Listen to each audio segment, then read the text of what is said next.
കാസർഗോഡ് ജില്ലയുടെയും കണ്ണൂർ ജില്ലയുടെയും ഇടയിൽ സ്ഥിതി ചെയ്യുന്ന അതിർത്തി പ്രദേശമാണ് തട്ടാരക്കടവ് പാലം. തട്ടാരക്കടവിലെ സായാഹ്നങ്ങൾ വളരെ മനോഹരമാണ്. തട്ടാരക്കടവ് പുഴയും പുഴയിലെ തുരുത്തുകളും പുഴയോട് ചേർന്നുള്ള മുത്തപ്പൻ ക്ഷേത്രവുമെല്ലാമാണ് ഈ പ്രദേശത്തെ മനോഹരമാക്കുന്നത്. സന്ധ്യാസമയത്ത് തോണിയിൽ തുരുത്തിനടുത്തെത്തിയാൽ കാണുന്ന മിന്നാമിന്നിക്കൂട്ടം നയന മനോഹരമായ കാഴ്ചയാണ്. തലേനേരിക്കാവിലെ തെയ്യത്തോടനുബന്ധിച്ച് നടക്കുന്ന ചടങ്ങായ മാരിമാറ്റൽ നടക്കുന്നത് ഇതിനടുത്താണ്. തൊട്ടടുത്തായുള്ള ഉണുപ്പൂർക്കാവും അതിന് മുന്നിലായുള്ള വയലും 3 വർഷത്തിൽ ഒരിക്കൽ തെയ്യം നടക്കുന്ന മാടത്തിങ്കൽ ക്ഷേത്രവും ഈ പ്രദേശത്തെ മറ്റ് പ്രധാന സ്ഥലങ്ങളാണ്.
ഇവിടെയാണ് ഞാൻ പറഞ്ഞ പക്ഷി സങ്കേതവും മിന്നാമിന്നിക്കൂട്ടവും.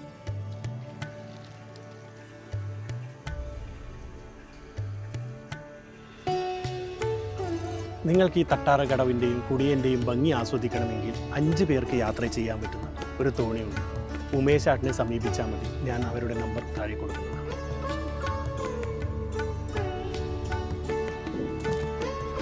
ധാരാളം ഇടവഴികളും നീർച്ചാലുകളും പച്ചപ്പാർന്ന പ്രദേശങ്ങളും തുരുത്തുകളും ഒക്കെ ചേർന്ന പ്രകൃതിരമണീയമായ പ്രദേശമാണ് തട്ടാരക്കടവ് പുഴയും അതിനോട് ചേർന്ന് നിൽക്കുന്ന ഭാഗങ്ങളും. ജാതി മതഭേദമന്യേ എല്ലാവരും എത്തുന്ന ക്ഷേത്രമാണ് തട്ടാരക്കടവ് ശ്രീ മുത്തപ്പൻ ക്ഷേത്രം. ഇവിടെ മിക്ക ദിവസങ്ങളിലും മുത്തപ്പത്തെയ്യം കെട്ടിയാടാറുണ്ട്. ഫോട്ടോഷൂട്ടിനും വീഡിയോ ഷൂട്ടിനും പറ്റിയ ഒരു സ്ഥലം കൂടിയാണ് തട്ടാരക്കടവ്. ഇവിടുത്തെ സായാഹ്നങ്ങൾ മനസ്സിന് സന്തോഷം തരുന്ന ഒരു അനുഭൂതി തന്നെയായിരിക്കും.